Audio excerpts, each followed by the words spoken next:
I think we're live, and I didn't wear my still suit, so I don't know if we'll make it the full 2 hours, but I think we're live. Donovan, how are you doing?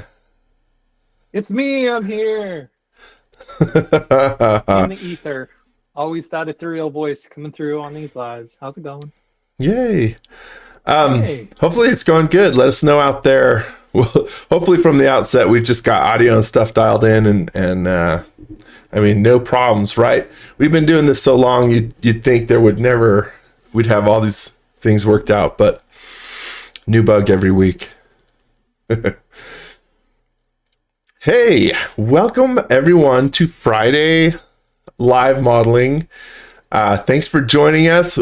As per usual, please shout out where you're coming in from. And Donovan, if you would be so kind, as people put in the comments where they're coming in from, just shout it out. Shout out everybody. Let's celebrate everybody who is joining us and going to...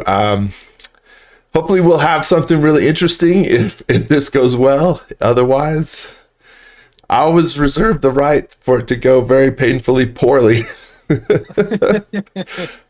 I think that's kind of a given with all of our lives. It could go great, it could go terrible, but we'll do it either way. We're here. It's gonna go somewhere. Speaking of here, there's a lot of people in the chats. We got people from the UK, from Poland, from Syria, from Longmont, Colorado, from Denmark, all over the place. By all means, shout them out. So a little bit of intro on this, and then I will jump into the model, and by all means, shout folks out as we go. So Dune, the new Dune movie just dropped. And I think neither you nor I have seen it yet, though we both plan to soon. Yep. We're going to model the Atreides, the version of the Ornithopter. There's multiple versions of the Ornithopters, and I think this is the most recognizable one from the movie. This is a model that I started working on earlier this week, and I spent a lot of hours in the evenings on. We're not going to get this far in it today. What we're going to try and do, hopefully, to do is to try and get the main hull body done, which is actually going to be tricky. We'll explore that in a second. And then the wings, we'll see if we can get the wings done. And then from there, if things go fairly well and we get that far and we have time, then maybe we'll model on the tail or something on the front. We'll see. All up for grabs. And then towards the end, I'll just take this model and copy stuff over, and we'll cheat because I have no problems cheating so that we look better at the end than what we actually finished. But this if I'm looking at that model right, it looks like you modeled half of it and then just copy pasted to the other half. You know it, because that's the smart way to go. That's what we're gonna do for sure. I will be very open to thoughts as we model this. This cockpit, this hull, this is going to be the challenge that's going to sort of take the first part of this. We were talking earlier, the legs, other pieces of this are super fun because they're just detailed, but you can also see that there's a lot of detail, but it's not particularly tricky modeling, right? It's just adding detail and pieces. And whereas this... Now when, for everybody out there, when Tyson says it's not tricky modeling, what he means is it's not tricky modeling for him. If I were to try this, it would be insanely tricky modeling, but we do have a SketchUp expert in here. So when he says it's not tricky, just take that with a grain of salt. It's all based on experience. Tyson's an expert, but if you're just starting with SketchUp, first go to learn.sketchup.com, do some campus courses so you can learn all the fundamentals. And then when you're trying something like this, just keep in mind that it might be a little tricky. even though Well, Tyson says it's not. you know what? If something like this interests you, get in and just build a few details. We'll hopefully we'll get in and do a few details, and we can revisit this idea of easy versus not easy. That's fair. We can come back to that. So let's do a quick look at. I grabbed a few frames from the movie, and this the angles are coming in. There's like no, it's hard to find, and I couldn't find. There are some excellent 3D models out there, and I did look at those, and they were a great resource for modeling this other version.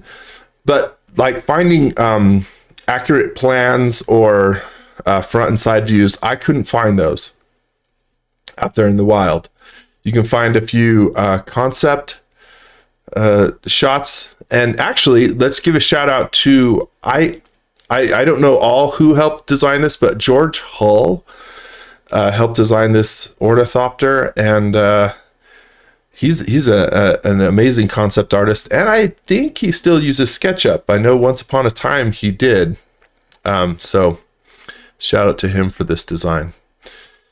The top of this is relatively flat, and it's just so slightly curved. If we look at like one of the front views here, you can see that it's just so slightly, but we're gonna kind of treat it as flat just for the sake of simplicity.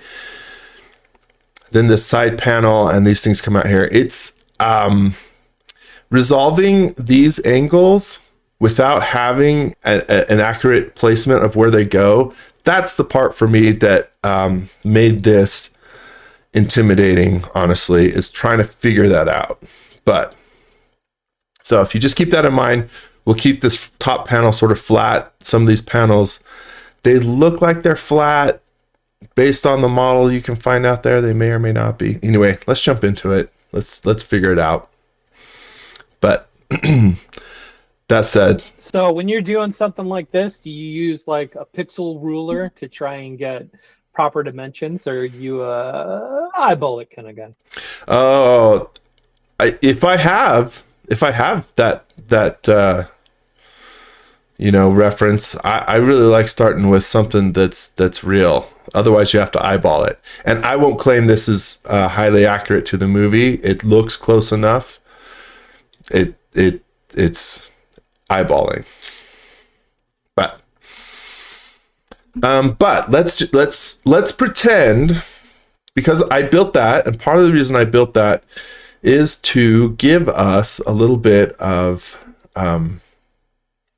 some references. So I created from that version that I drew up some references that we'll use to help at least get us started. So I'm going to bring an image in.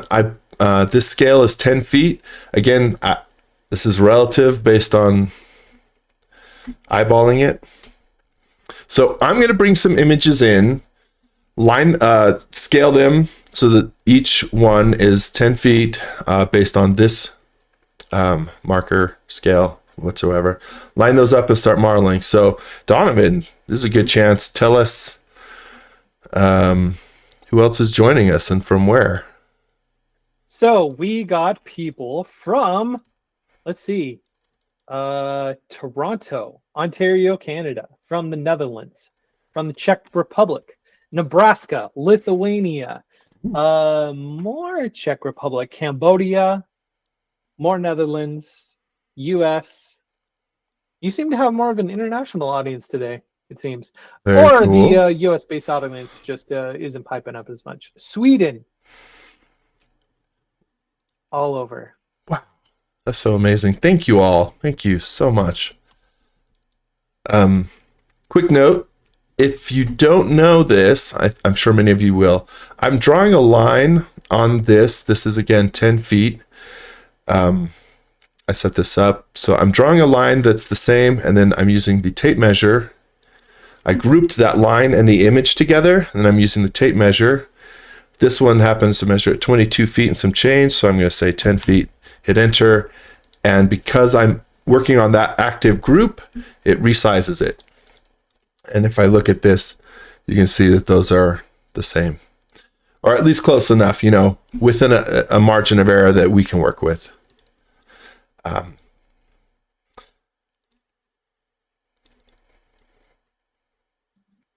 Looks like we also got some people from Germany, Hungary, Venezuela, and the left coast of the San Francisco Bay Area. Left coast.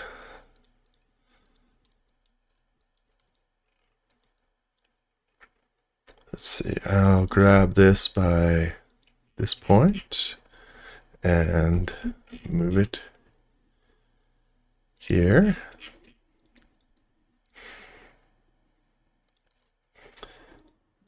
A couple people from Brazil. Okay. Well, since we have a wealth of people joining us in expertise, I really am curious. I never approach one of these things assuming that I know the best way to proceed. This, like I say, for me, it took time, but modeling the legs and stuff, all the detail in here, at least makes more sense than this hull trying to figure out these angles. So if there's any thoughts out there on how you would approach it, I'd love to hear it.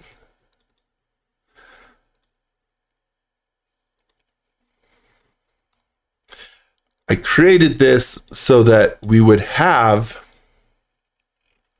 this reference, and we're going to try to recreate this hull.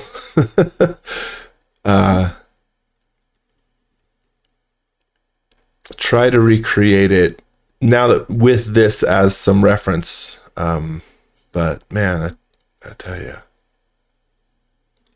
it's kind of tricky. Got your work cut out for you. All right, so I think we've got our main view set up. I'm going to move these to the side.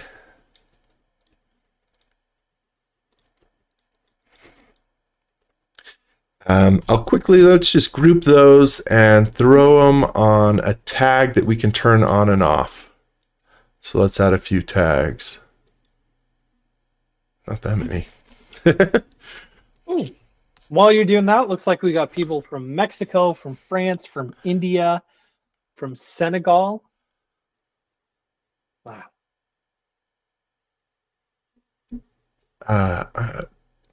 Is amazing. Thank you all, everyone. Let's see. I'm mixing up my tags and my scenes. This should be, let's say, and you know, it maybe for a more detailed, perfect world, I'd put each of these on their own, but we're just trying to get this done. So down here, I need a couple scenes.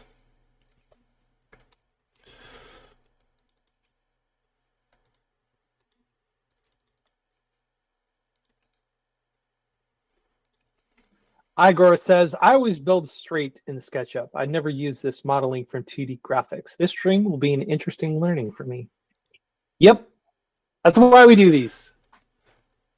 Our eager as in our eager or somebody else? I don't know.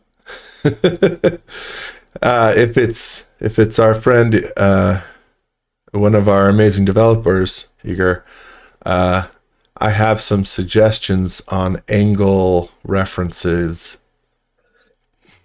He's built a lot of our amazing inferencing engine and improved it over the years. So huge shout out if that. But otherwise, thank you for the suggestion. Okay. All right. Let's get here. He says somebody else. Okay. Thank you. All right. So that tag, I'm going to take all our scenes here and turn this stuff off, because I just want to turn on visible tags. So so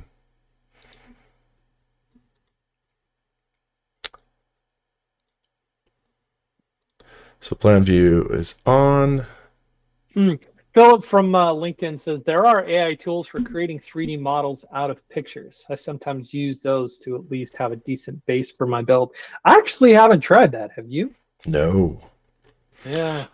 No, and I'd be very curious about like how successful and what kind of images you feed to get anything that's useful. So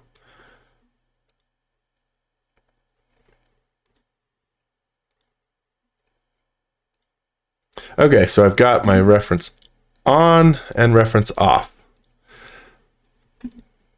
And let's roll. So, like I said, I think we'll just start with this top surface. I'm actually going to lock this. We'll start with this top surface at this angle. And then draw out. Doesn't matter how far. And then, right, so we're creating this surface at that angle that we need, and then I'm just going to move this over. I'll draw a line here so I have some geometry to reference, and just pull this over to there.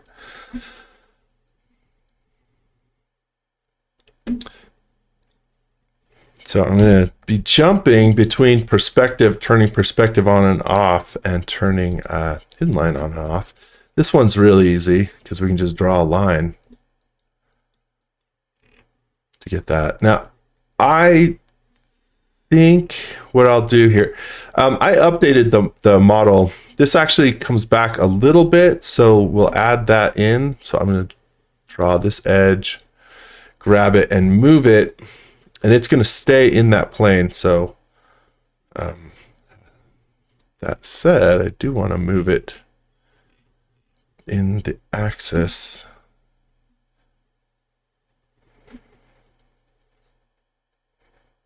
I don't want to, well, this is, okay. I'm immediately getting myself into trouble. I can't toggle the red axis or I will warp the geometry, for example, like that. Yep. I've done that many times myself. Yeah. So I'm just going to move this a little bit this way, and then I will move this point back in line, and that'll be close enough. Okay, so that's one piece. We're going to kind of create a couple planes and then try to sort of figure out how to put them together. So let's take this side plane. So let's say from here to here, which comes down from here, and we first of all just want to get the angle right, and then we'll worry about the shape. But that's the points from that point, and here we can meet them up. So I'll just draw the same 3 points, which I believe from here to here, here to here. So those won't be exactly, but if I then say, okay, I'll line that point up, line that one up, and line this one up. Now we should have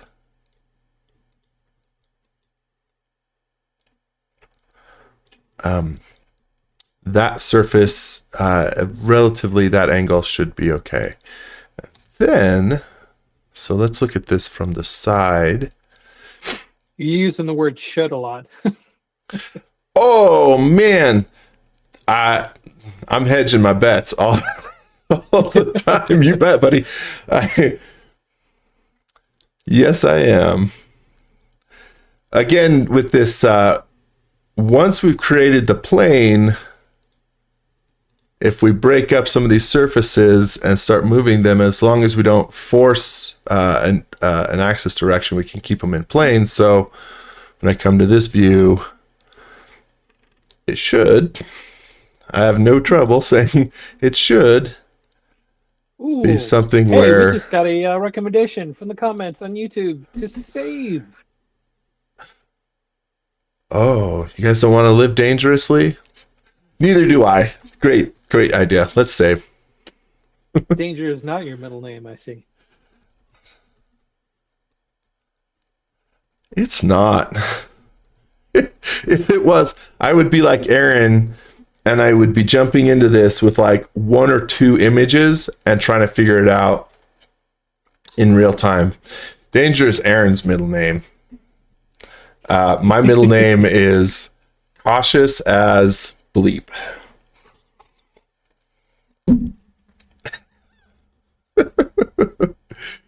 Keggy says boring. Dangerous Tyson is always more entertaining. I'm sorry, Keggy. You've got boring here.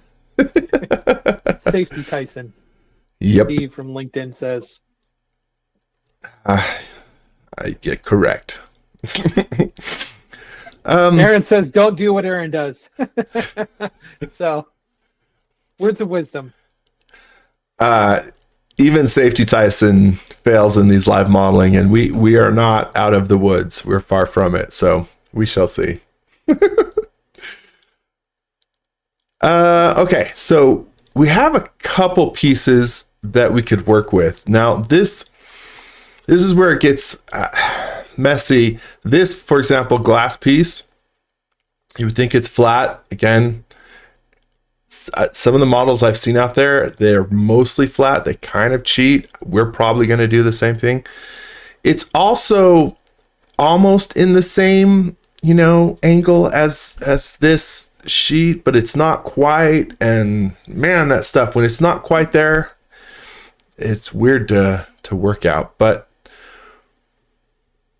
from here, kind of what happens is we have this piece that comes down. We'll just say it comes down for now.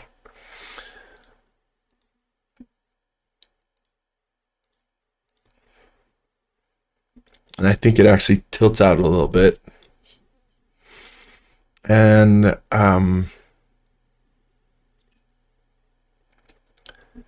we have this piece that comes down here to the bottom. So we should be able to kind of draw. And again, we do have enough references here that we should be able to say, well, we could do things like that point. Let me give us a reference to real quick.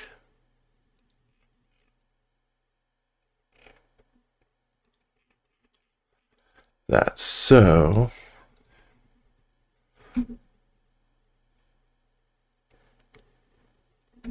See what I'm looking at here. This point should come forward to here. This point should come forward to here.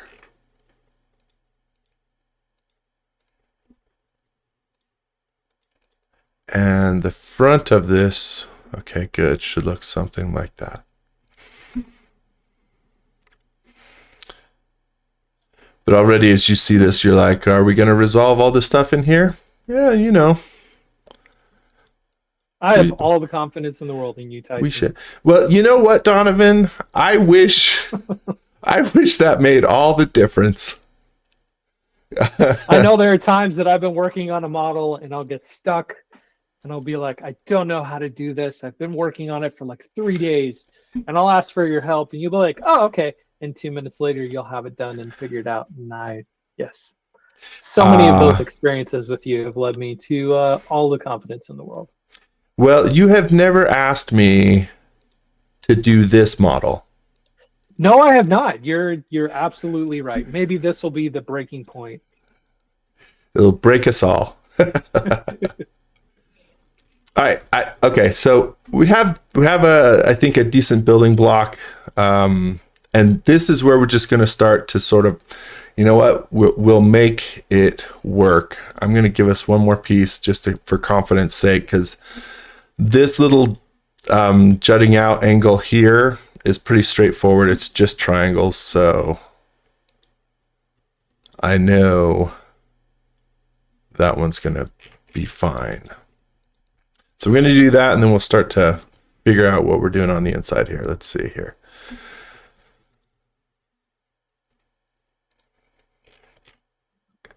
Got some conversation going on LinkedIn about selecting colors and materials and if it causes crashes. Oh. And Goose is saying that there are some bugs currently with the latest Mac operating system. So if you work on a Mac and you've updated your operating system to, I can't remember the name of it, there might be some bugs related to materials and colors at the moment, but they will get them fixed. So there are. If Colin is in our midst, he can speak specifically to it. But I believe update on the Mac, Sonoma 14.3. Yes, Sonoma. That's the one that's called. Yep. Very badly. In specific cases, it will cause a crash every time. If you open the materials browser and try to edit materials, you will crash. And there's some other situations in there specifically too. So if you update to 14.4, I am told that should remove it for version 2023. 2022 and beyond and previous are still going to be broken. So either don't update the newest, or just be aware. Yeah, that's an unfortunate one. Yeah. Only because it's, something that most people use in most of their models. So. Yep. Okay, let's see. What were we doing? Sorry, I got you distracted, as you were. I was going to figure out this little piece here.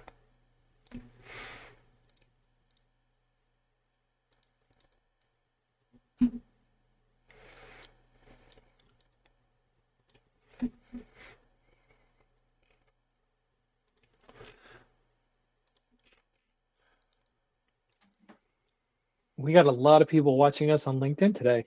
Quite the audience. Actually, I have to kind of throw this out there. I don't think I've seen this big of an audience on a live in quite some time, Tyson. You are pulling in people's interest with this Ornithopter, so don't let us down. That's not pressure at all. I immediately rescind and defer to Aaron. Aaron, come in and take over. He's out there somewhere laughing. You sucker. I told you not to do this. He's just laughing his head off. You dummy. Yep. Yep. Like, you fool. You absolute fool.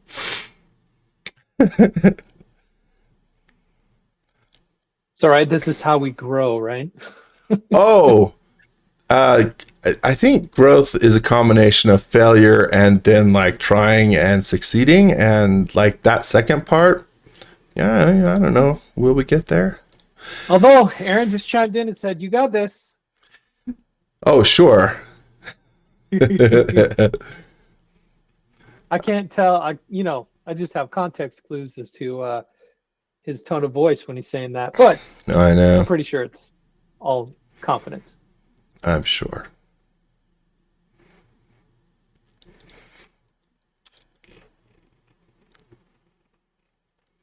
All right, let's see if we have a usable.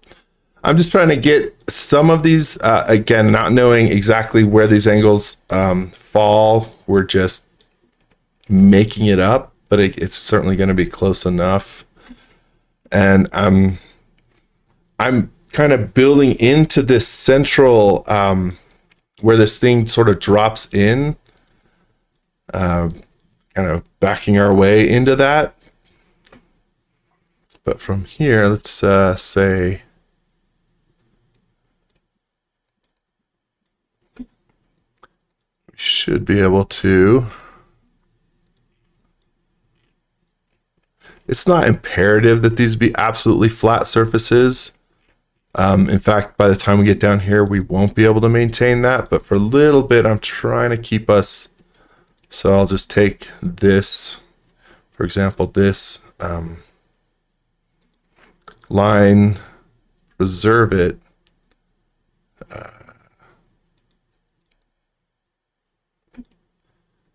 Match it back up, and that will give us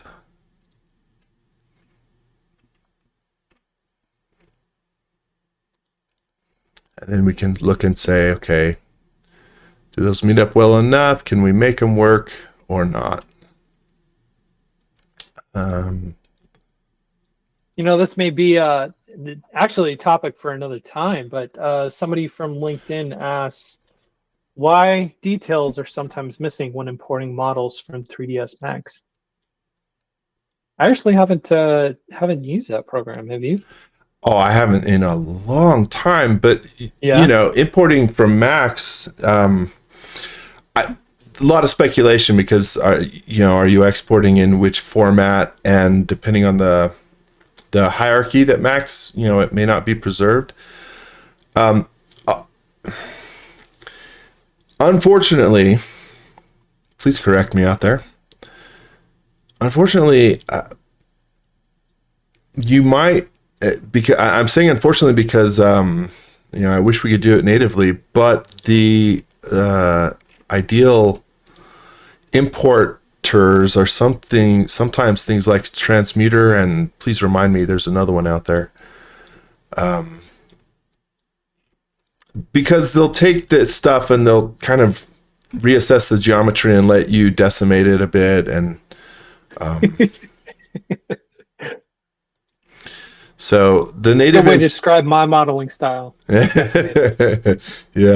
the native modeling tools. Importers. I've seen that too. Like it triangulates everything, but then you're missing faces.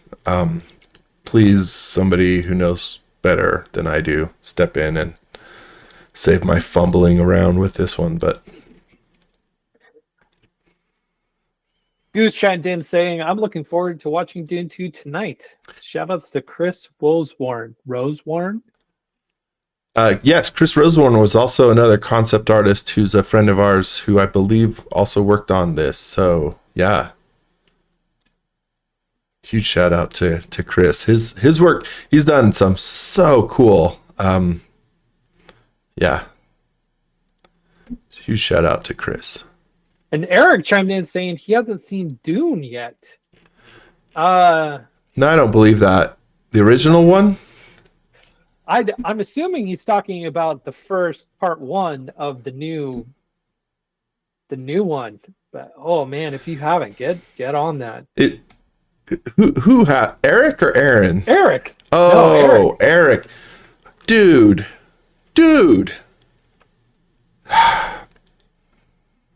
All right, I know you've been busy lately, so we're going to give you a pass, but come on, my buddy. No. And Goose on LinkedIn is talking about Transmuter and Skimp being the two decimators that you were talking about. Thank you. That sounds right.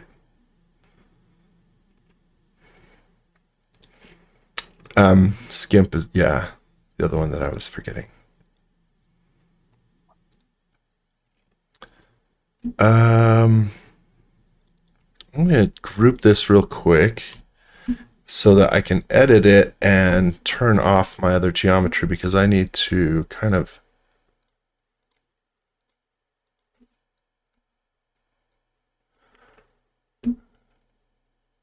let's see. And again, I'm using this sort of call it what you will, I don't know, trick or hack that once I've got a surface, as long as I'm not using inference locking to break it out of there, I've got this angle that I hope will be relatively correct for the window.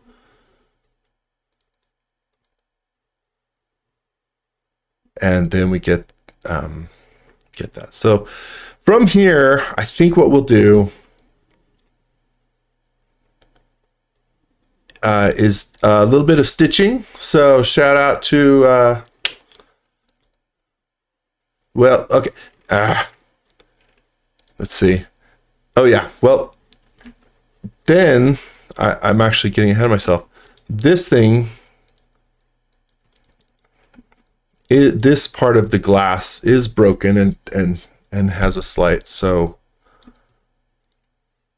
this has got to move into me.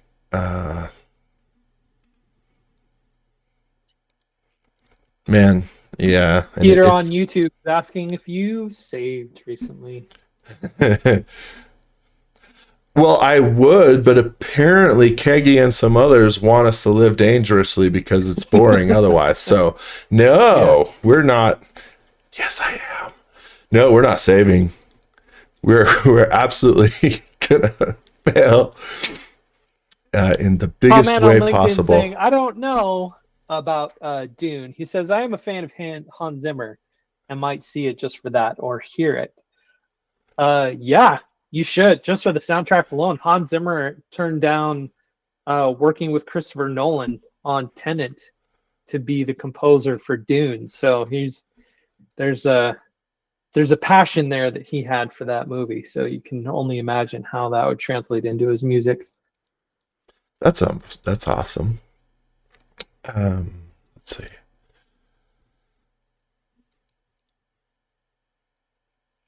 Not that I think we missed out, because the soundtrack for Tenet was pretty fantastic. Nice. Are you a big soundtracks guy, Tyson? Oh yeah. There's some amazing. I mean, don't press me on that. I won't be able to live up to it.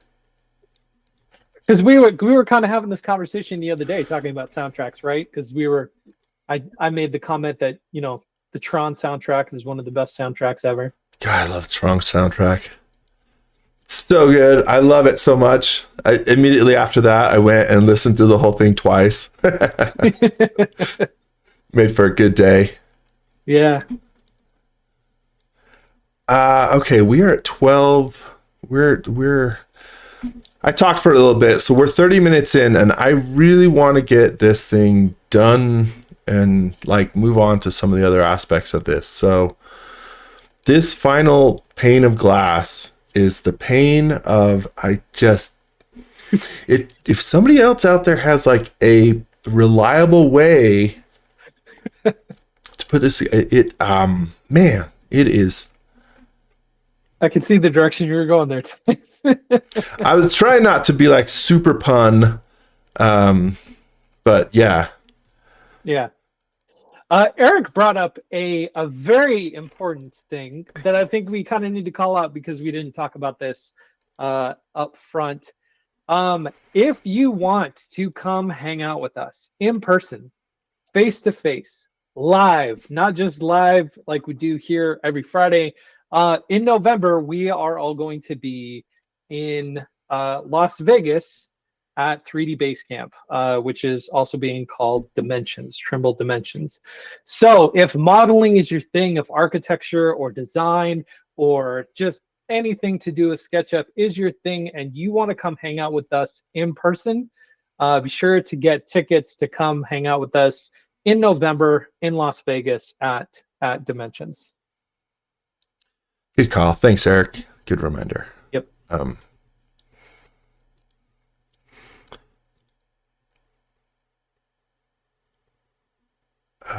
Okay. I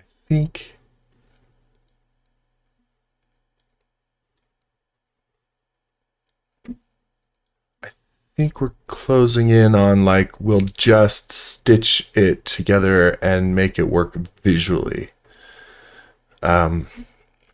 That's all we need for it, right? Yeah. we're not making a movie model out of this. We'll be okay. You'll be all right.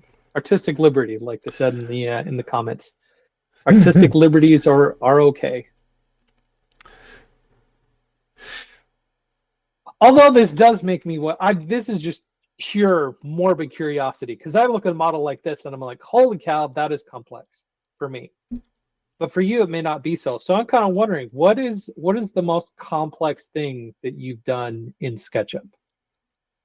I don't know how to answer that because I don't have a good memory, but this I mean, that depends on how you want to qualify it. A year or two ago, I modeled the tread speeder from Star Wars, and that kind of like this one had a ton of details. So there's the models like that where you spend hours and hours modeling greeblies. So that's one version of a complex model. There's other versions of a complex model where you do something like take a heavy plug-in, and I made the Death Eater mask with plugins, and right, totally different directions. I don't know. This model was super fun. Let's see, what am I? I'm trying. We do have another comment asking about keyboard shortcuts and Shift, Control, and Alt combinations, and what each does.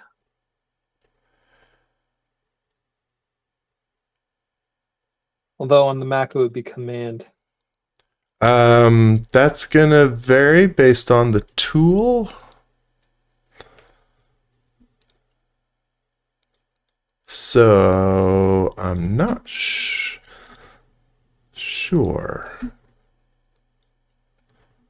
When you're drawing, you use the is it the Control or the Shift to lock it to a plane? Inference locking, that I can talk about. Inference locking. You bet. Yeah. Sure.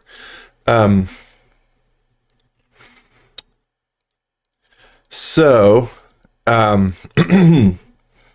inference locking, I love inference locking. But control and stuff, inference locking is done with arrow keys and the shift key. So it doesn't matter Mac or PC. So I'm drawing in free space. I can tap the right arrow key and it'll lock the red direction. Left arrow key will lock green. Up arrow key will lock the blue direction.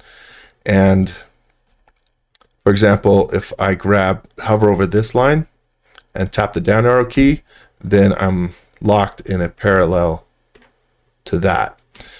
So arrow keys are a quick way to do it. There are certain times when you want to lock. So just as an example, let me group this.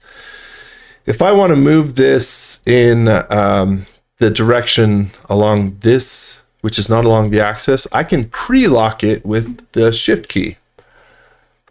And you can also lock any direction. So as I'm drawing, I can find the red direction, hold the shift key, and you see it thickens up, and then I can do what I've been doing, which is if I lock it here, then I can reference other geometry. Or if I let go and lock it in the green direction and then hold shift, then I can lock it to different pieces. Another thing I could do is I can hold the, let's say, move tool, and I'm hovering over this, and then I'm going to hold shift before I start moving it. And now I'm locked on that edge. So you can pre-lock certain things, and that's why I like the shift key. I use the arrow keys for some things, but I also like the shift key because I can pre-lock. So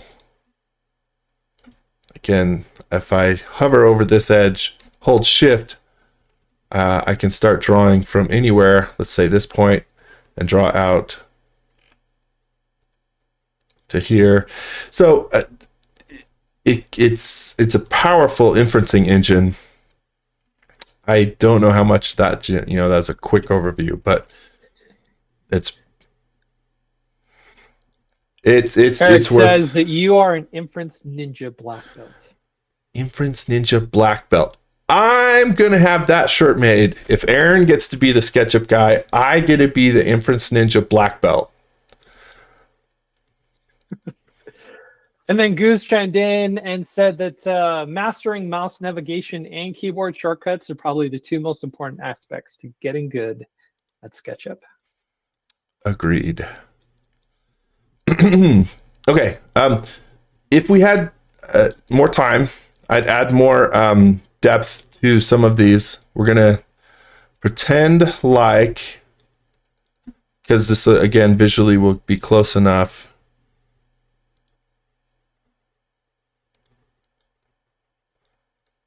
So if I hide this by holding the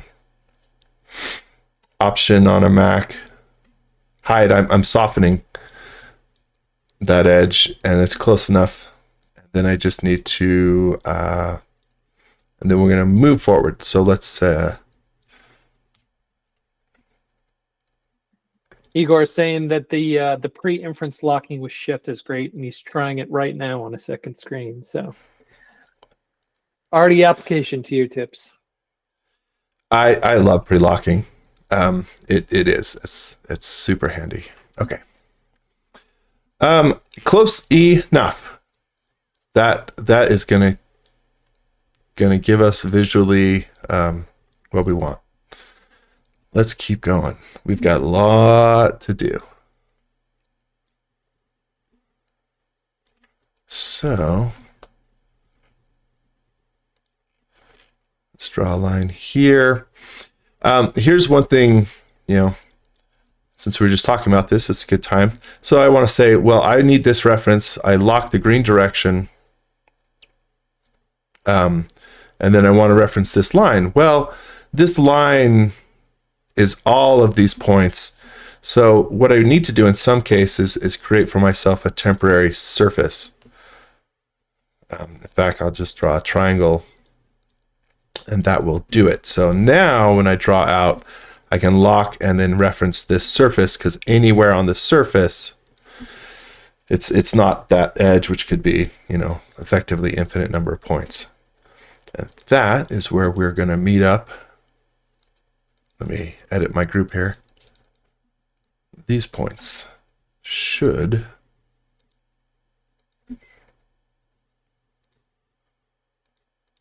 like that.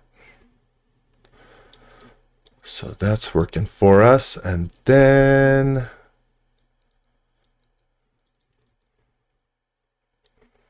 same thing, we'll say started line from here. Maybe here.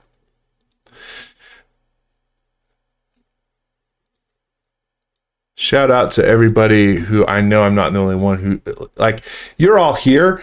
I find myself mumbling because I talk to myself when I model. I'm like, I should, will that? And I'm like, will that work? No, I need to do something here. It's all part of the process. It's definitely part of my process. So Sammy from so from mumble. Says, would the triangle surface not also be composed of infinite points along the same plane as the line? Sure, but the point being that any, this line or a line drawn from here can only meet up with this surface at one point.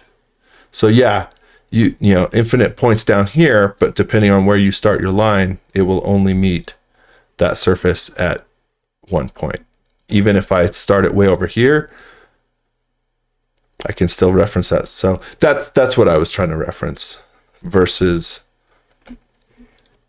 starting that line and then, as you see, hovering over this edge, it's either coming at a perpendicular, or if I hover over a point,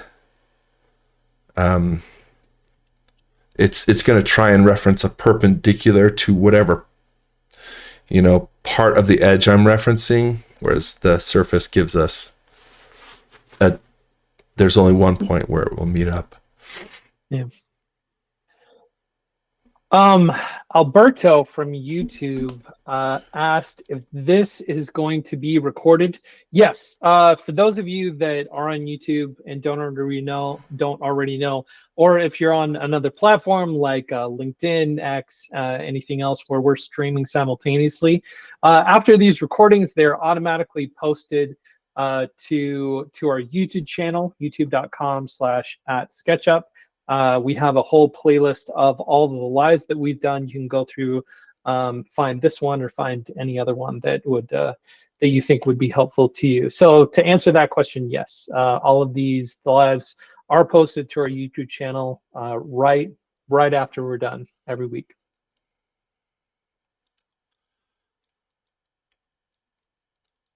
All right, so let's see. We cut this back a little more than our reference, but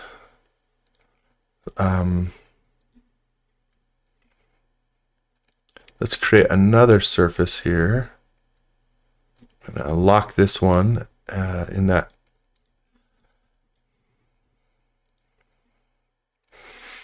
And I'll group this real quick so that I can move it. Lock that green direction and reference the geometry. And then jump to the top view, turn perspective off. And break some edges here, but essentially try to recreate this shape in that plane. So I'm tracing over some of these edges, which breaks that edge and gives me another point to move around, which actually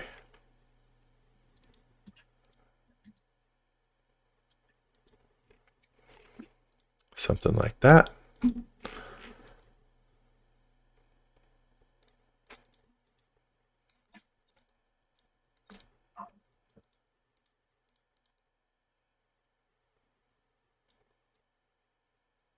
Looks good. That looks all right. And yeah, that's good. And we can,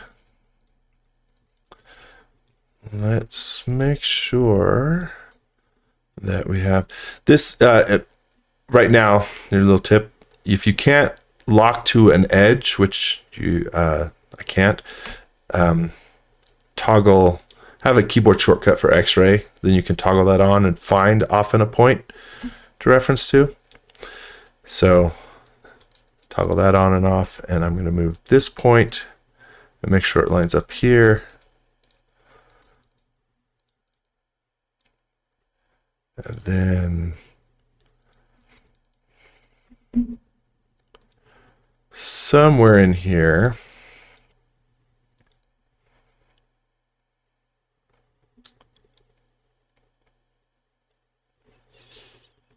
what am I trying to do here? What am I trying to do here? What are you trying to do? Well, okay, so here's I'm trying to. This is a false premise because this is a flat surface. It's not going to meet up with this, and I have to be like, wait a second. Let's break this up. What I'm trying to do is take this surface and here's where I'm going to tap, let's say, the Alt key, and that is going to allow me to auto fold, which creates a fold line here to move it where it needs to, and then I should be able to move this point. I'm trying to meet up these two, and that's what I needed to do, and then I'll just soften this one. And Peter from YouTube says Tyson is just winging it. Winging in quotations. Well played. Well played. Correct.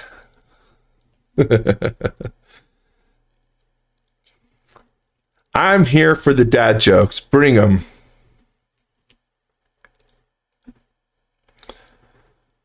Now this one, I never was able to find like a really good reference for how this resolves. So this is another case where we just sort of make up the stitching version.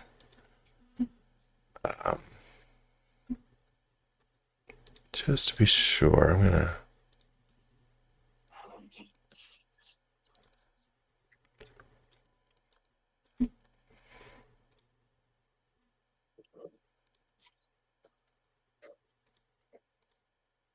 Oh, Transom says that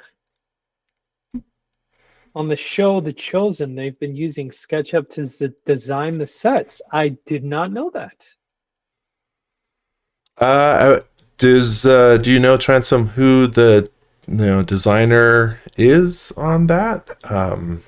Yeah, that's very cool.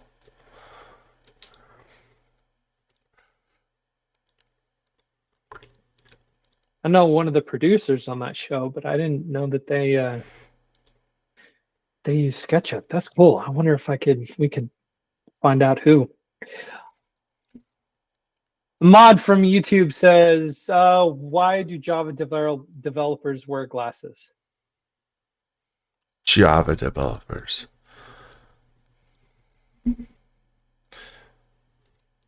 Do not know. Anybody? I don't know either. I'm waiting for his response. You've got me on edge. Why do Java developers wear glasses?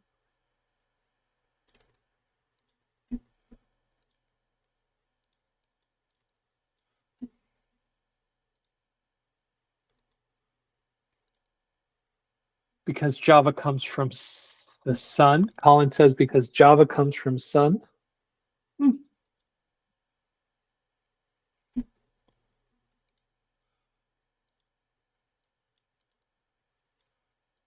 Because they can't C+. C++.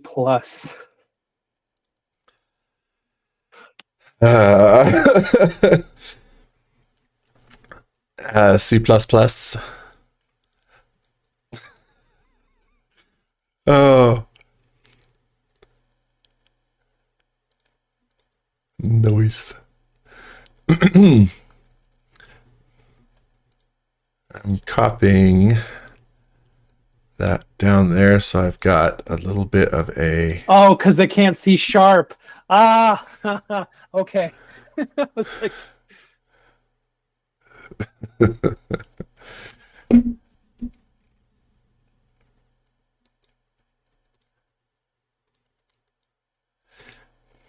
As another side note, when trying to figure out how this whole thing works, this is another case where this tail couldn't tell like how many pieces,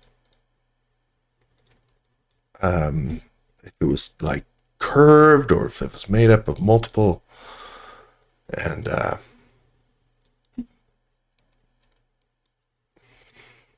if it looks something more like this or something more like this. And that's all well and good for what we're doing, but sometimes when you're in the moment, you get caught up on like, I can't figure it out and I want it to be right. And oh well, can't have everything you want. We are going to just simply use a nice solid object and cut this out. Or this is not a solid object yet, so we'll use a little intersect with model, although we definitely need to fill this in. So what's going on here?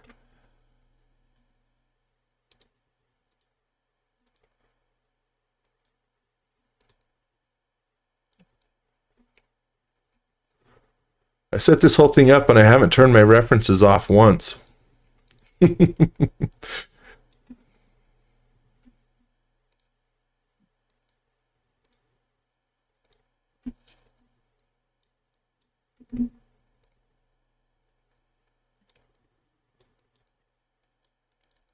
You saved recently?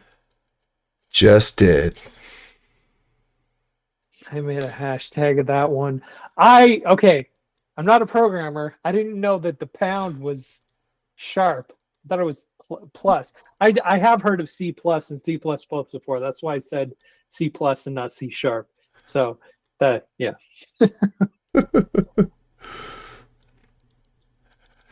Got all my leftover. How's this for the typical graveyard? I've got all these edges that are sticking out here as my reference geometry. All right, I'm gonna get rid of those. Okay, we're an hour in, and I think we have the body, which means we can get into the details. So let's make this a component.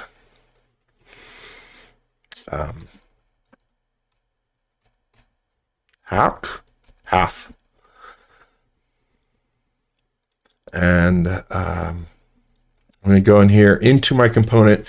Now this is not, I'm not claiming this is best practice. I'm stepping into my messy corner. I will sometimes make something like this, half of it a component, and then regarding what it is on the inside, I'll make groups inside the component, which is what I'm going to do to this, and then I'll start adding more groups, and we'll hopefully see why, but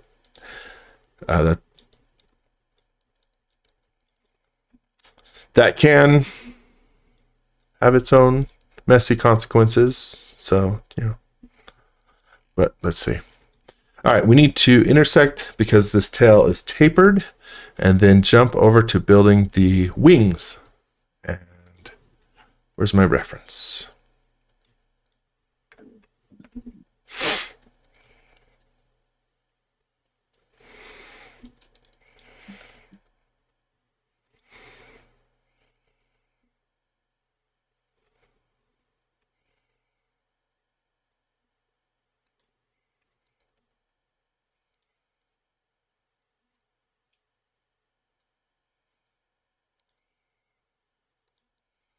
Oh, okay, I was like, just wondering why you chose that particular angle, but you're adjusting it. Okay, I see. I'm picking up what you're putting down. I see. Yeah, and I knew this was that we'd run into this, that by drawing on the ground over here and up here, but we just need something, and it's fine. As far as that's the surface we need. And from there, we just need something messy. So I'll just grab this and make it big so it intersects. That shape doesn't matter so much as does. So I'm going to cut that, come in here, paste in place, and intersect with model. Although I do want to let's make sure this extends far enough that we get this. So, which means, that is not doing what we want. Yep, it's not going to either. So, cool. We're just going to rotate this because it's close enough to there. Now it'll work for us.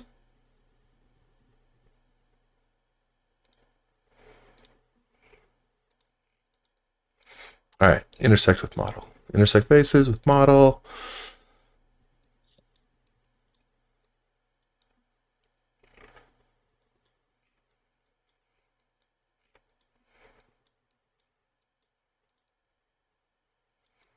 And mirror this. Hey, it's looking legit. Okay, sweet. Let's put some wings on here. Now, I pre-built out some of this stuff, but I saved it in its form, so it's pretty easy to see what it is. But this is we're going to try and build basically this here, and a lot of this certainly will be understood what we're doing. So to start with, we've got this. I did turn up just a couple notes, things like I made this higher segments so that we have more detail. So ungroup that and use follow me to build that basis. Same thing back here, which is the well that this sits in. So also that.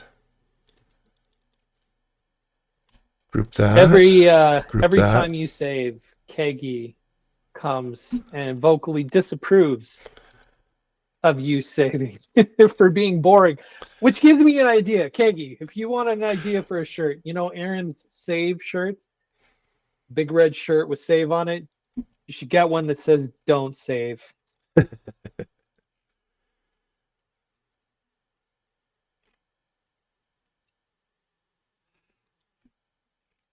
This happens to match up nicely because, again, I had pre-built this one. And this is one of those cases where I experimented with these different shapes to, you know, to get something closer to what I wanted. I didn't start out having this, but I'm going to line that up, paste in place. And again, so this was just copying out this circle and then drawing shapes. Yeah. Peter from the YouTube is asking, where's the customary boneyard that usually accompanies a Tyson modeling session? Well, I'm working on that.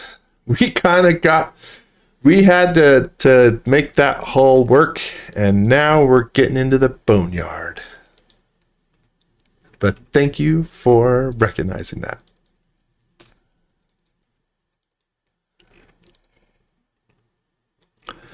So that gives us a little more detail. Let's see. Trying to think of, yeah, like what else we had here. How did I build this before? Somebody tell me.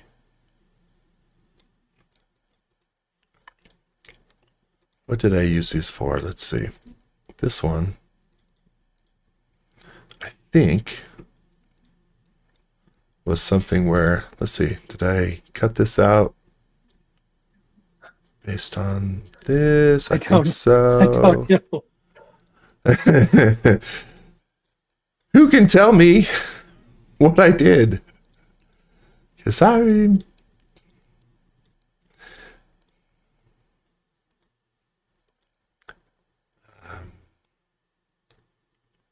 was it to here? We'll find out soon enough. We'll find out. Something like that. This, I got to make sure this is centered. Okay. Right. I kept wondering, it's like, what is he doing? I get it now. Okay.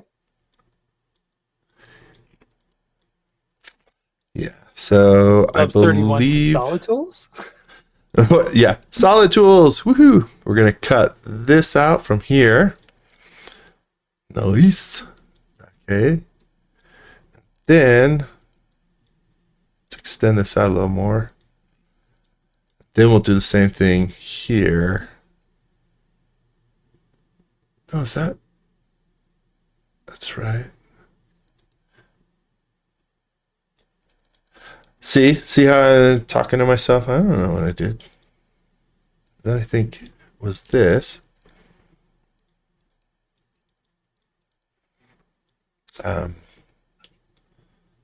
Let's find out where the center point is here.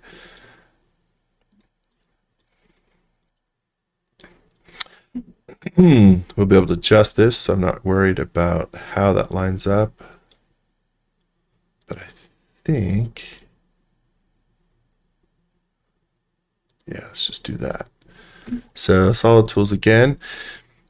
I didn't make this a component yet, and if you use the native Solid Tools, you know that if you do use a component, it's going to break that component out, make it a group. So I'll make it a component or deal with that after we make these changes with the Solid Tools. Paul's Random Projects is asking if the little circle is a follow me anchor. This guy, yes, absolutely, good call.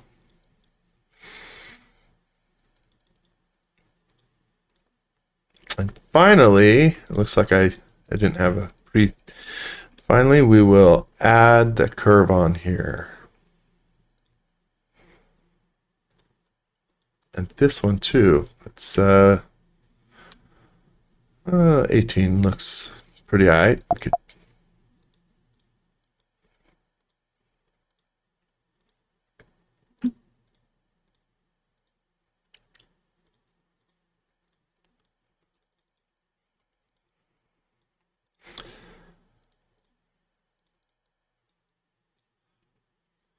All right, I think we are there. So finally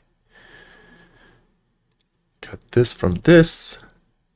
Nice. And dial that back a little bit. Okay. It probably is a little too long. Extend it out, but that's okay. We should be able to sort of dial in a few of these pieces.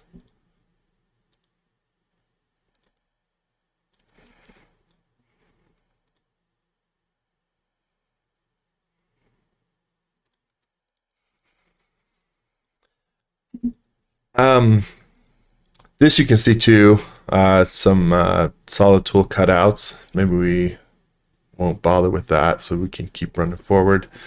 Just for fun, let's build a little hinge detail. Yep, one of those. One of those.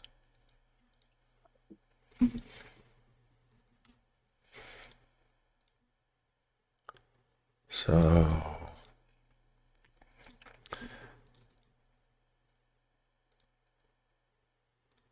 offset, pull this down a little bit, scale this in a little bit, offset, scale, whatever looks interesting.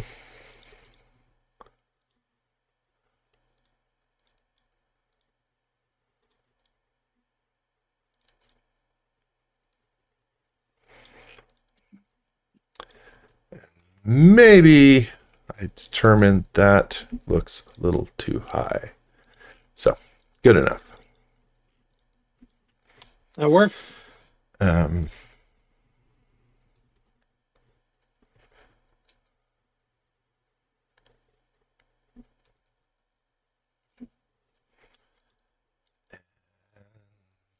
Mirror this.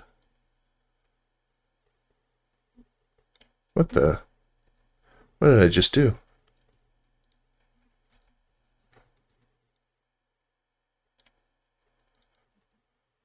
Yes.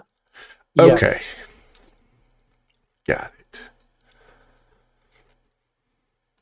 All right, let's group these. Okay, now we need wings. And for wings, I also have a little reference for us.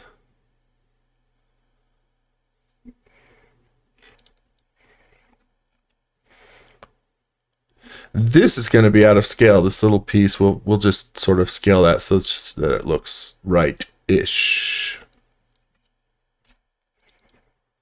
Once we get this done. Let's see, 10 feet.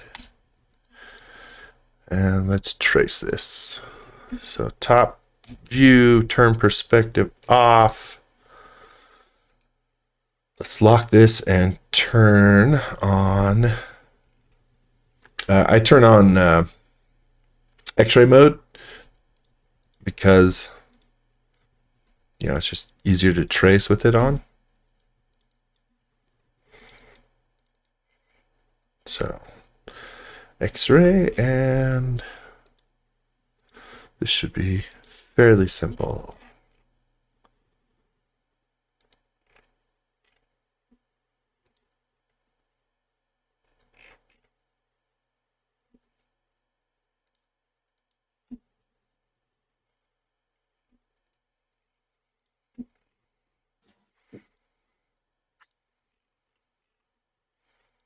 Huh.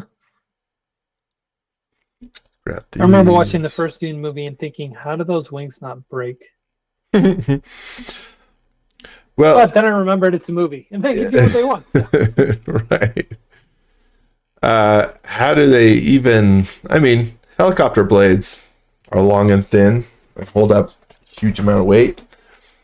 No, it's more the But- action of the up and down. Yes, that, like, there's no the space allowed for any sort of motor or like how that works. That's where it's definitely, you just accept. That's super cool. And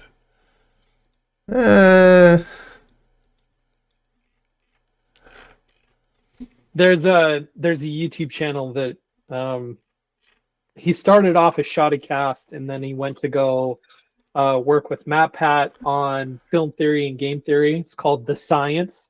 Uh, And I always thought it'd be cool if he did the science of Dune to see how plausible like the stuff you see in the movie actually is.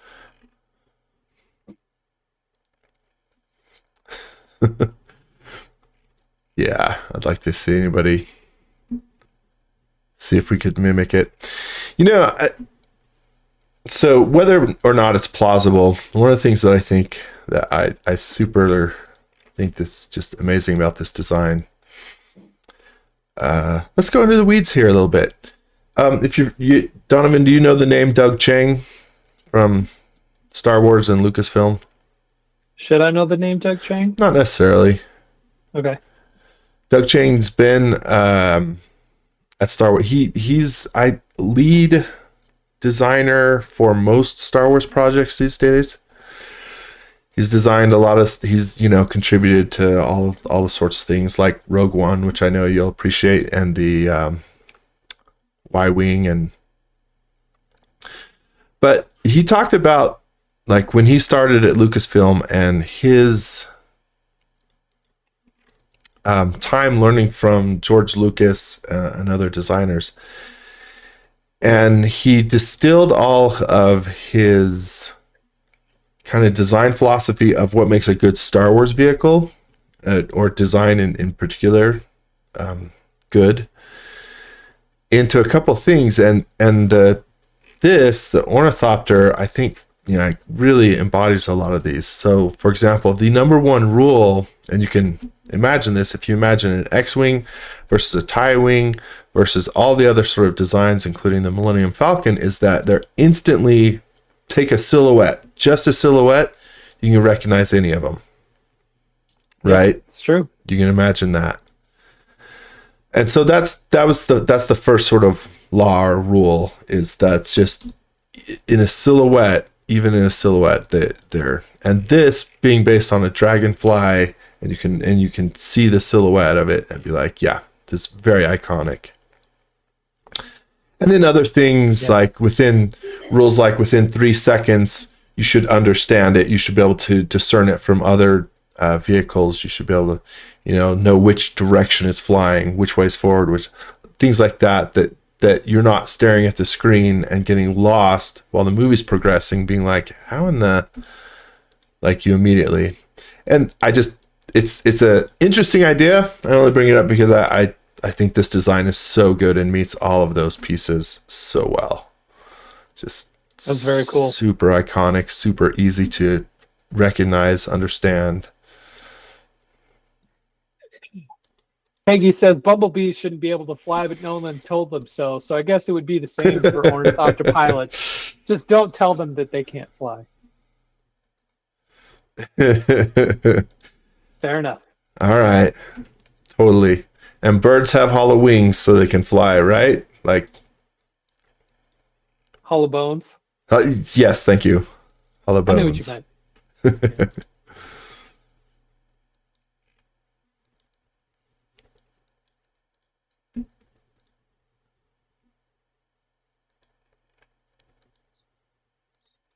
So he designed. So what you were saying, like he must have designed the U-wing then. He worked on Rogue One. Yes. Whether or not somebody is solely responsible, I don't know, or primarily, but the best Star Wars ship in the fleet, I think, but I may be a little biased on that. Might be a little bit, but you're not going to have a ton of argument from me, since we both love that movie unapologetically. Yes, very much so.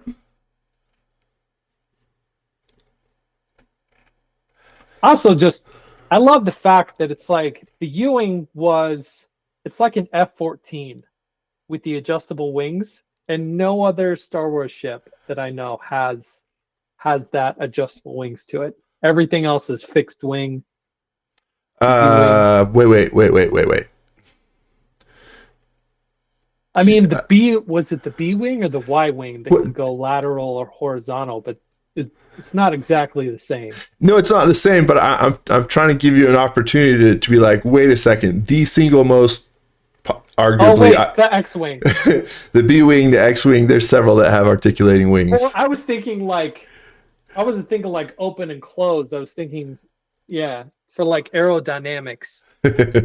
No, I know, right? Like they fully sweep out or sweep back, like you say, the way that the F-14 does. So, no, I Yeah. just letting you. Yeah, no, I got it. But I remember being a little kid and having, these little F-14 toys that I would play with. And the coolest thing was always like having the wings out and it's like, all right, supersonic mode. And then you like shoot the wings back so you can go fast. I agree. I love it. It's a fantastic design. One on YouTube says, is Slave One the exception to that rule then, Tyson? Because Boba ship is all sorts of wacky. If you think of Slave One, again, I'm not gonna. There are ships like Slave One, like the fighters in Cloud City, and some others that again, they're not angular the way that some of these others are, but they are still do follow a lot of those rules. If you take a silhouette of it, you will pretty easily recognize those ships. If you want to disagree, it's not my fight to have. It's just a philosophy that's, I think, is fascinating.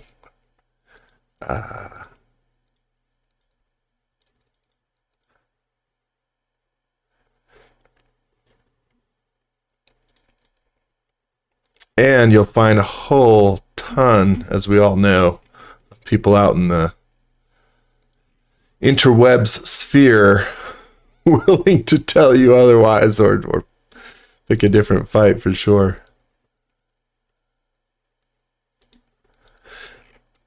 But I didn't bring that up. By all means, everybody shout out your favorite Star Wars. Which, see, Donovan, you've just planted a flag. You've said the best ship is not even in the original trilogy. A nice, Well, I know, throw it out there. Some people will say the Millennium Falcon. Some people will say the X-Wing. Come on, let's throw down. Which one is the... You could distinguish between your favorite or the most iconic, all of which is going to be subjective. But yeah, go on. Let's throw down here, folks. What's it going to be? I think those are two very different things. Favorite or iconic. Yeah, I know. That's why. Yeah, you would have to designate. Agreed. Sammy chimed in saying, it's interesting because that same idea about silhouettes applies to character design and animation. An excellent point, and so spot on. Yeah, I'm a sucker for animation too. Yeah. Let's see. How wide did I make these? Roughly 2 or 3 inches. They totally do apply. That's good reminder. It's speaking of Star Wars ships. Not to keep going with that. The Razor Crest. Why not? That is a good one. I remember like all throughout the time from being a kid up until I saw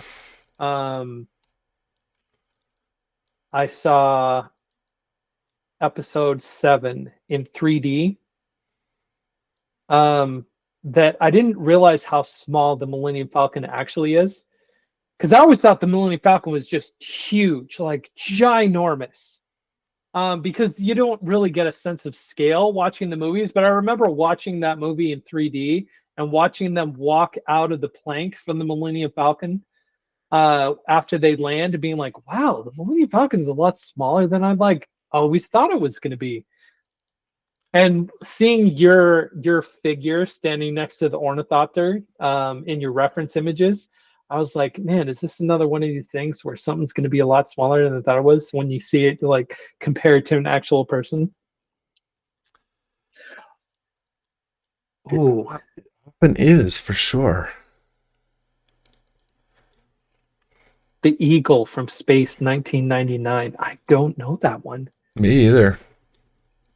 The I mean, but yay for jumping out of the Star Wars world and like, okay, now we're into Yeah. any sci-fi at all. Paul's random project says the classic Corvette. Well, now we've jumped sci-fi into just anything. Yeah, that's all right. Tyrell says, I don't know about my favorite, but Luthen's ship from Andor, it was pretty sweet. Yeah. Yeah, it was. Oh my gosh. Anything from That show. Andor. Man.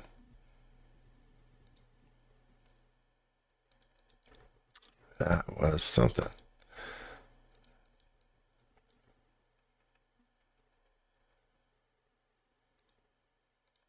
Oh, Space 1999 is a UK sci-fi series. Okay. Studio RT Cool says someday I'd like to make Ron Cobb's space shuttle ship from Real Genius.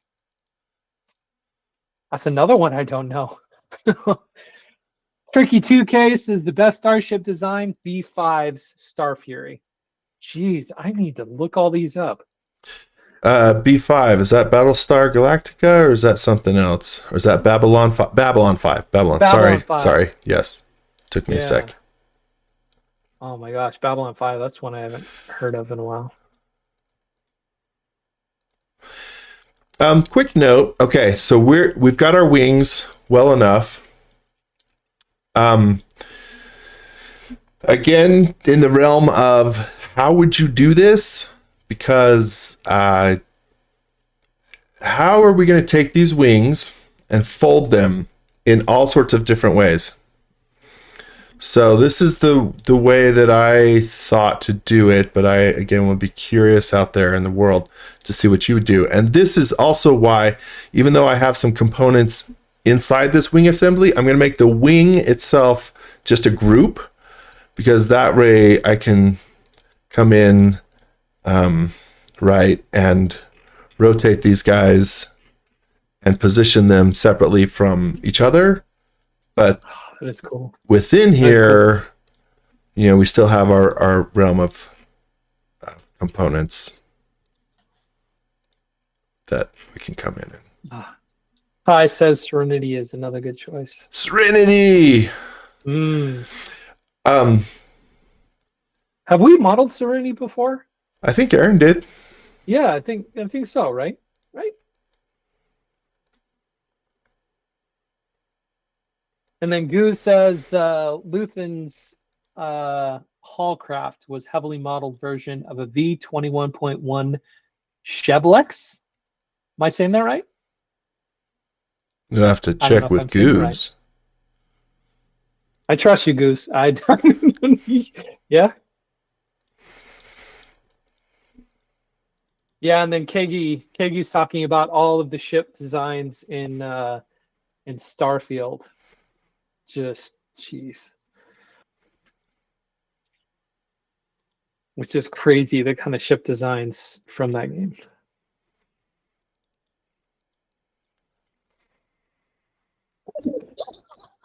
Peter says Babble On, a favorite of Tyson.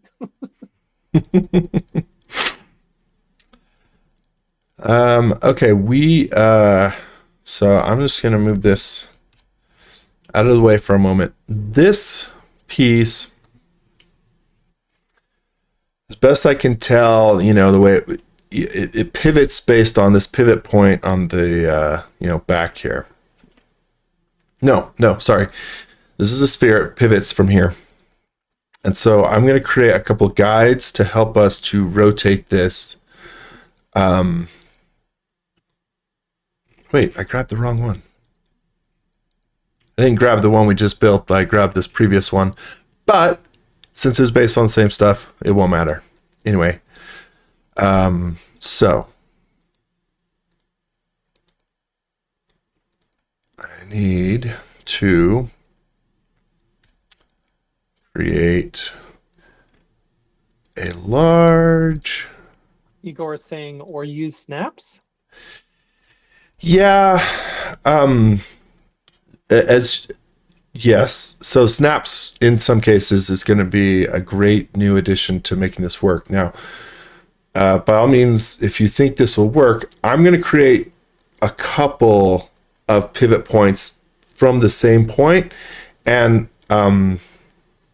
snaps was not going to do what I want it to do in that case. I think you'll see why. But let me move this up for a moment, and then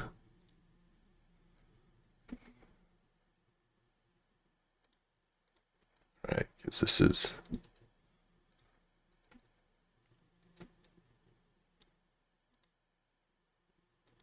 got one here and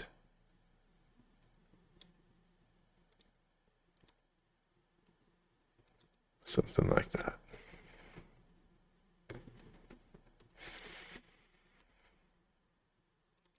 And let's take this, get a group, and then move this into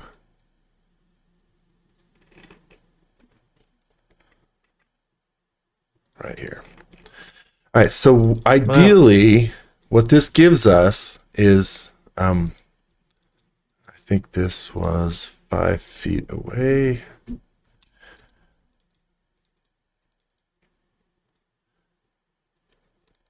Okay, so I need to take this, and this will be fun to use because when they're all active, it's overlapping, blah, blah. Anyway, I'm going to cut this and drop it into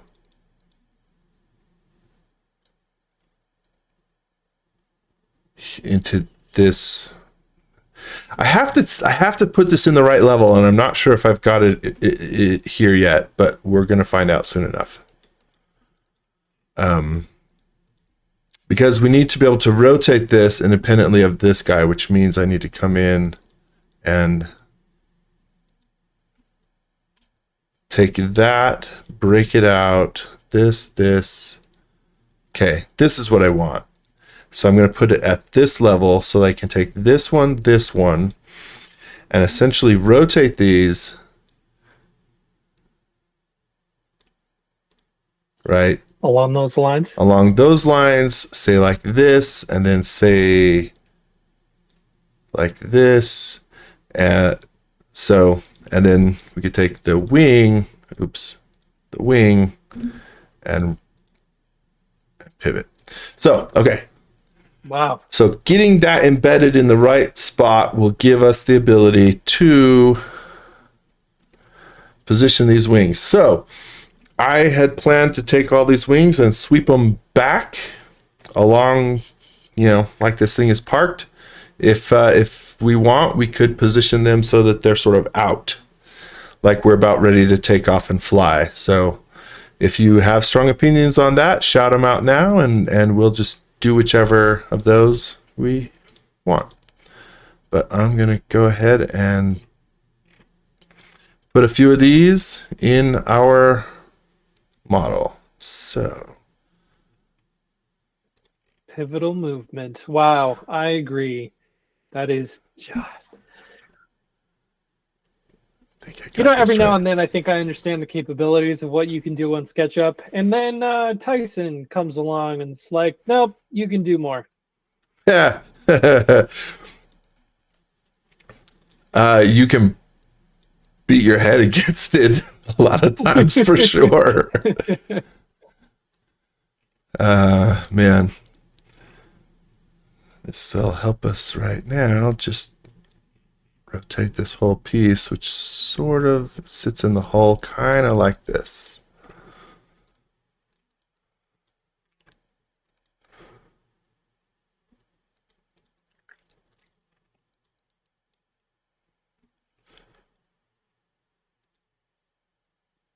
And you thought you wouldn't get very far on this model today. Well, we did get to this far. I wasn't 100% sure we would would get this far. So I am glad we got this far. I tell you though, like this is deceptively, and like I say, it's all in this body, this hull. It's deceptively tricky to get it right, and we don't have the detail of all of the metal paneling and the stuff. And then if you really wanted to go to town, this whole panel is a door that flips up like a DeLorean, like a super cool Dragonfly DeLorean. So that would be cool. That would be cool. Yeah. Dragonfly DeLorean. Anyway, this one, let's take this one and position it just slightly tilted down.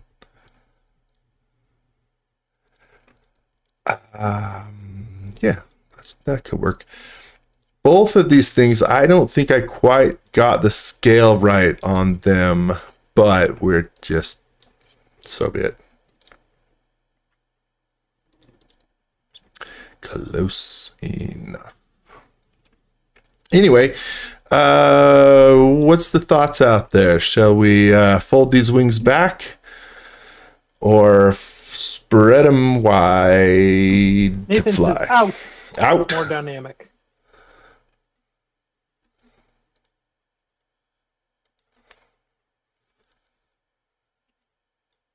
Well, if nobody else chimes in, you'll get what you want, because Yep. that's a little too. I'm gonna come in. And this guy, this one. Got another vote for out. All right. I think I know where we're headed.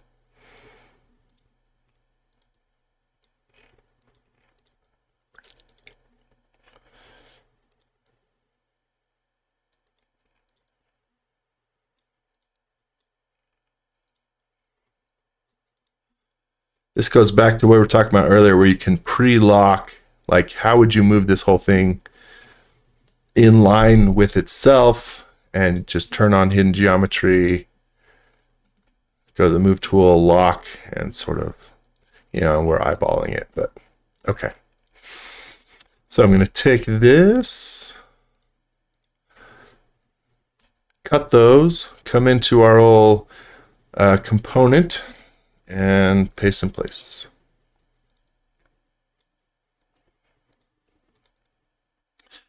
All right. Sammy says, gotta get that hero shot. Gotta do it. Okay, so let's start. Transom recommended 2 scenes, one in and one outie, one innie and one outie. Kick that guy out of here. Oh, you know what? 31 says, yep, out. Glory pose, full agreement. Okay. First of all, they're backwards. So let's do a little. And here's where, oh no, I made this is a group, not a component. The components are inside. So, but actually, we just need the wing turned around. So I'm going to fully edit. From this point, I should be able to rotate these and get them facing the right way.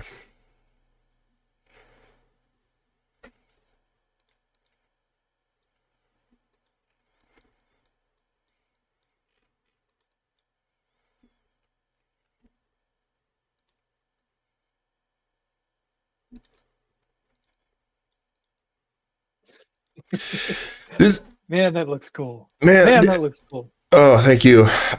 This Paul won't says, map. Flip? What's that? Flip it. Oh, you know what?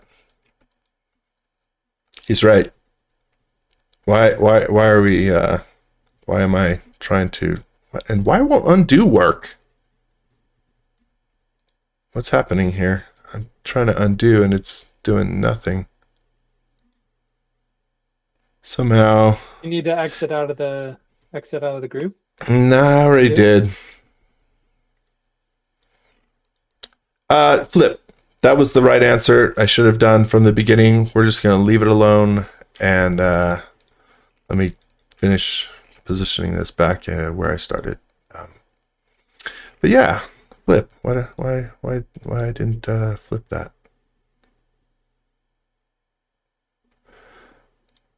I have a friend that's their favorite curse word. Flippity flips. Goose says, "Did you save?" When my undo properties started failing, I did. I was like, oh, something's going wrong here. Let's save. Yeah.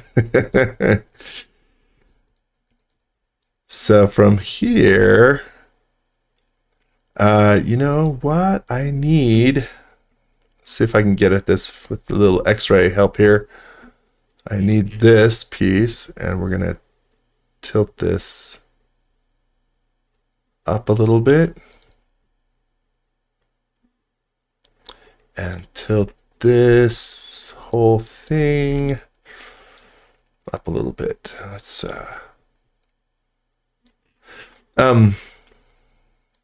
that comment earlier, which I did, because yeah, you'd be like, does it make sense to have this flap, flap, flap, flap, flap?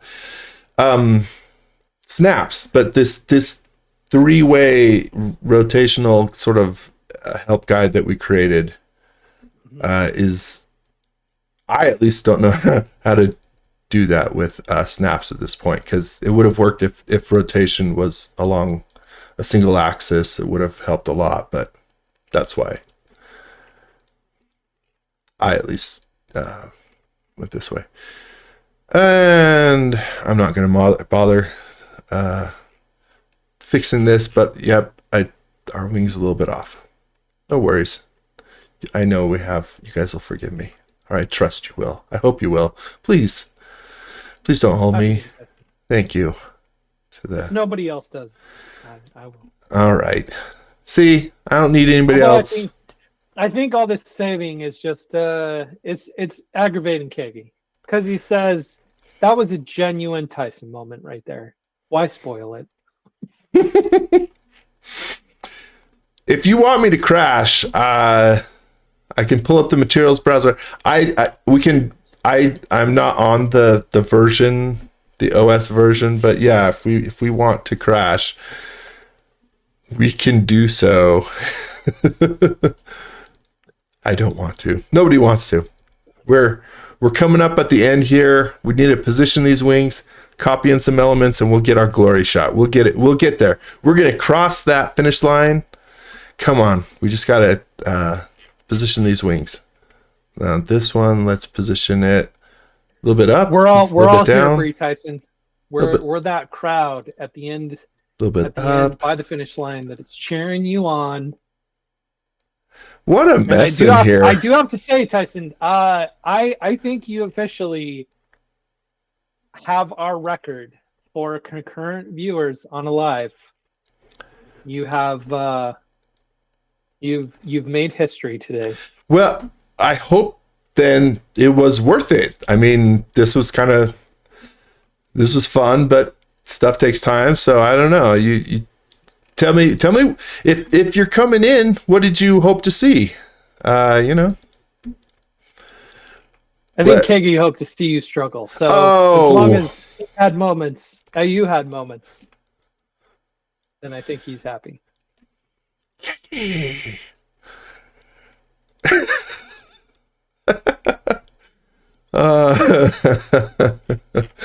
Sorry to disappoint. This is gonna look amazing. So, oh wait, no, hold that thought before I still could mess up. I gotta rotate the right thing here.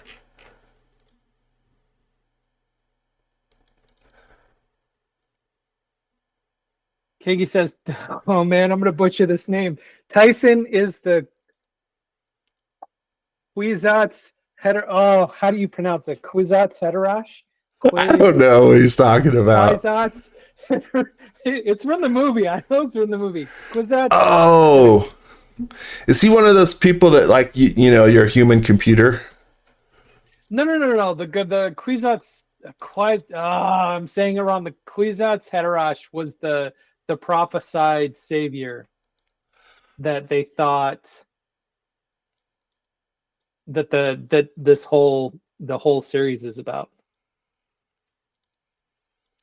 I'm Paul Atreides. Yeah.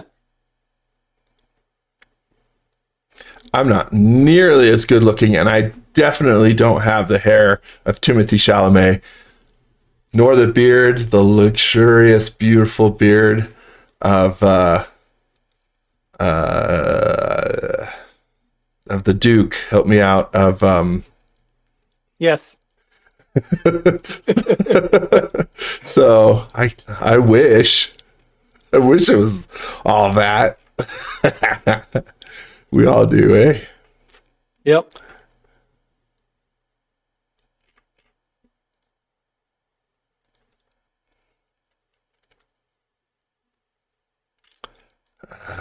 Let's see. You.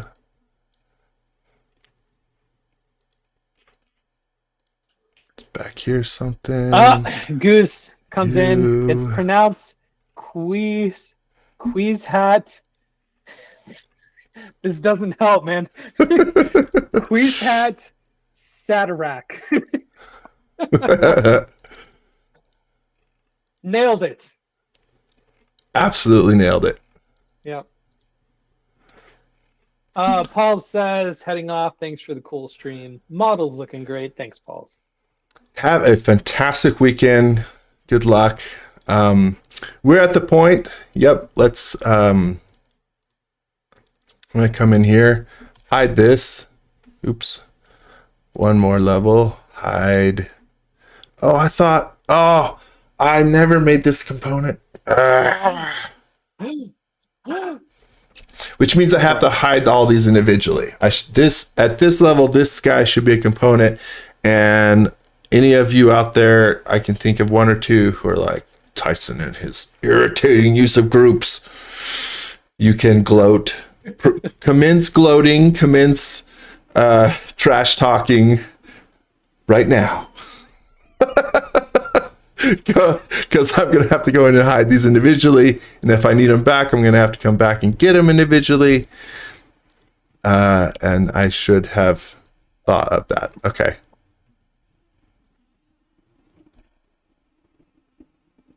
Well, that's weird. Do I have one of these? I don't know what's happening. I have one of these that's...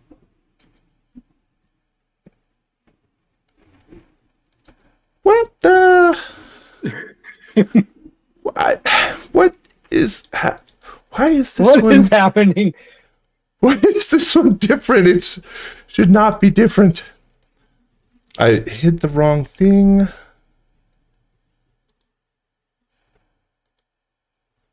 Did I delete it? Can I undo? Uh-huh. That's SketchUp gonna work. trivia, you can undo up to 100 times. I believe. Yes, default. Oh, I did do it right. Oh, I'm tripping myself up now. Yeah, 100 is the default. I think you can change that if you are like me and sometimes need to be like, I'm gonna undo this whole thing. It's terrible. We're starting over. You did it without thinking. I'm going to hide this too. Or a glory shot. All for that glory shot.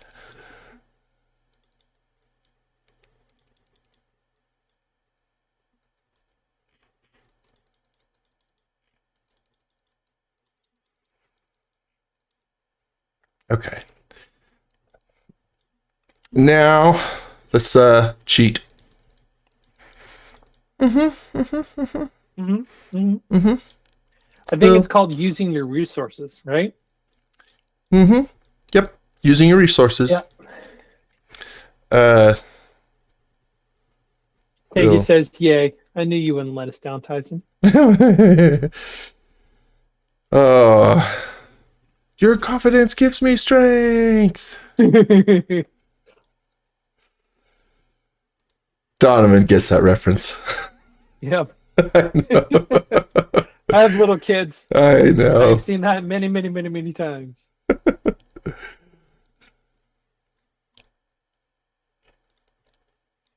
That is a Trolls reference. I know some of you. I don't have to be condescending, but also if you don't get it, it's also understandable that you. That's a rando reference. I don't know if I had these at the same scale or not, but I think they are. Oh, I yeah, that would make a difference, wouldn't it? yeah. Um, but I think this is right. Somewhere about right here. Um, and then this guy and did I separate this? How did I build this? You know what I should do? If I put this in the same place, I just paste it in place. Darn it.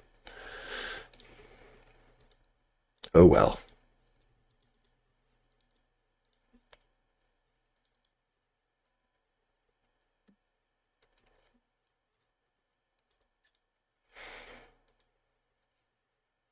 Now we just need to have Eric come in here and model the landscape for this ornithopter to sit in, and we'll have our scene.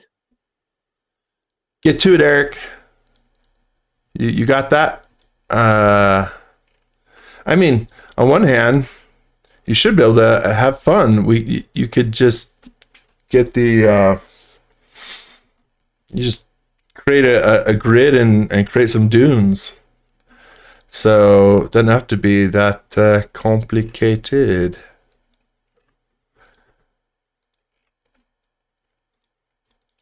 Okay.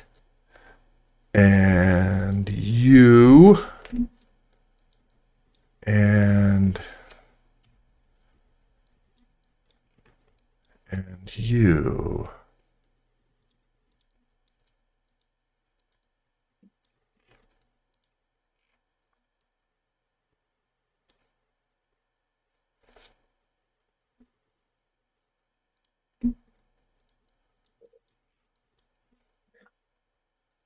Man, that's cool. When it all comes together, yeah, it's pretty fun. I like this one. Yeah. um, seriously though, like I think everybody can appreciate that. You think, oh, that's cool model. Once I get started and some of these details, I could burn through those and yeah, my scale's a little different. Oh well. But nope, this one took a good while. All fun, all super fun. But you can imagine, going from where we're at here, which is a good starting place. You got the wings, you got the body. Then you get to go have fun. Then you get to go into these details and come in. This one is a nice little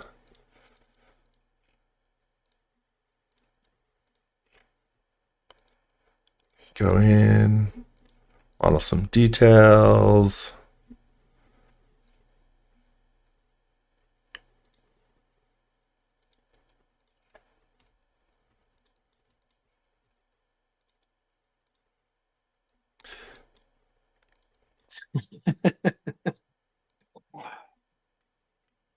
So cool. So cool. So fun. So cool.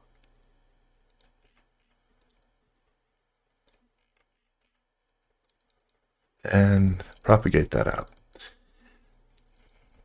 All right, hero shot. What? Oh, we're just a few minutes. You know what I want to do before we do our final hero shot? Let's just give something. We won't worry about what it looks like. I know the top of this, right? So we just want to, let's see. somewhere about here. Come down. Something like that. And create a little bit of detail for the windows.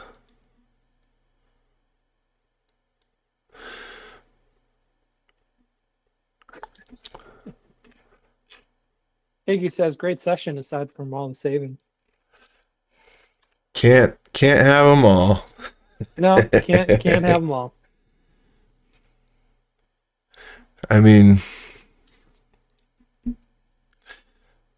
well, we are dealing with the flying object, and we have referenced the F-14. Can you in the background just start playing like Highway to the Danger Zone? Get a little Kenny Loggins? yeah. Right? Yeah, Yeah. and Top Gun.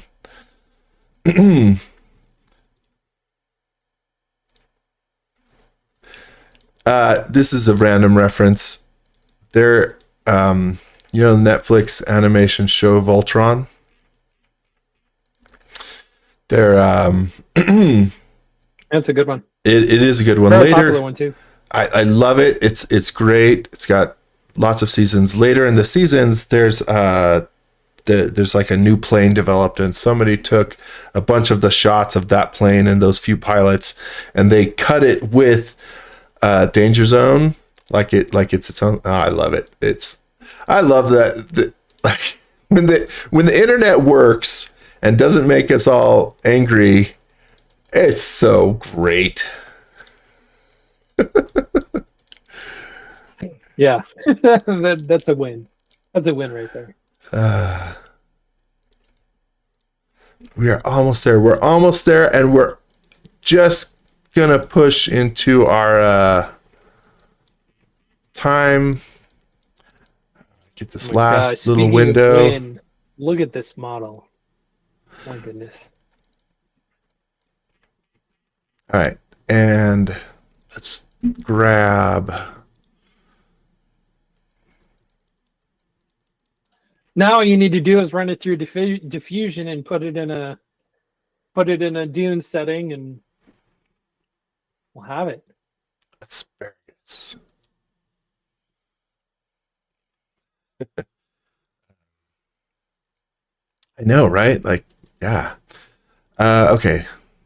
Let's adjust that a little bit so it's a little more of a grayish something. See, materials. Right now, Colin's like, no, don't do it. I don't think I'm on the version that's gonna crash. Cross fingers. We're holding our breath. I know. Eesh. What am I even trying to get here? Gray, Tannish, grayish, greenish, tannish. something. Yeah, something grayish, purplish. Who knows? And let's create a color that's just slightly. We didn't do any interior, but make it look like.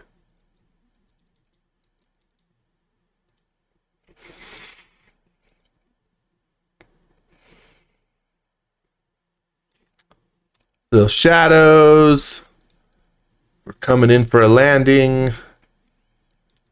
And I'm going to save and do I need to put a ground plane on here. Take my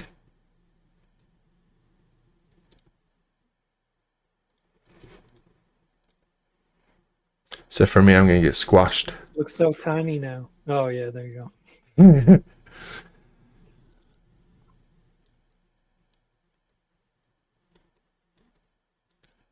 Let's see if we frame this up. This was easier to frame in the camera when the wings are swept back. That's this is kind of fun, a little different. Something like that. And what happens if we do a quick ambient occlusion render? with this is an extension that we pull out sometimes that will do it in SketchUp rendering.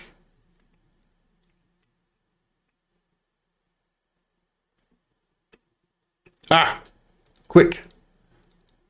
This is a window.